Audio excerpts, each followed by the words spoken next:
I've asked every foreign minister I meet with, tell me your idea of how this turns out. Most don't have a plan. A few have said, well, let's give them another year of fighting. A year from now, a year later, after another year of death, another year of destruction, then maybe Putin will be ready to negotiate at that point. That doesn't sound like a good plan to me, and it certainly is not a plan the president's on board with. The president is basically saying there's this horrible war. It's been going on for 3 years. It is a bloody stalemate, a meat grinder type war, and he wants it to end. How does it end? It's very simple. The only way it ends is if Vladimir Putin comes to a negotiating table. And right now, President Trump is the only person on earth who has any chance whatsoever of bringing him to a table to see what it is he would be willing to end the war on. Now, maybe their claims or what they want, their demands will be unreasonable. We don't know, but we have to bring him to the table. You're not going to bring him to the table if you're calling him names, if you're being antagonistic. Why is it okay to call President Zelensky a dictator, but not, as you say, call Vladimir Putin names?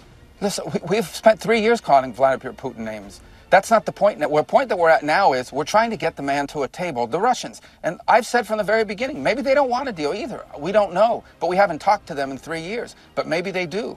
I would ask everybody this. If there are no negotiations, what is the alternative? Another 4 years of war, another 3 years of war, in which the United States and Europe continues to pour billions of dollars into a war in Ukraine? Is that the alternative? No one here is claiming Vladimir Putin is going to get the Nobel Peace Prize this year, or that he should be the Man of the Year of the Humanitarian Association. What we're arguing here is he has a very large country. They're in full war footing. They're cranking out weapons now at a war footing pace. And we need to figure out, is there a way to get them to stop the war? And the only way you're going to do that is to get Russians engaged in negotiations, something the Europeans haven't been able to do, the Biden administration wasn't able to do or didn't even try. That's the goal here. It's that simple.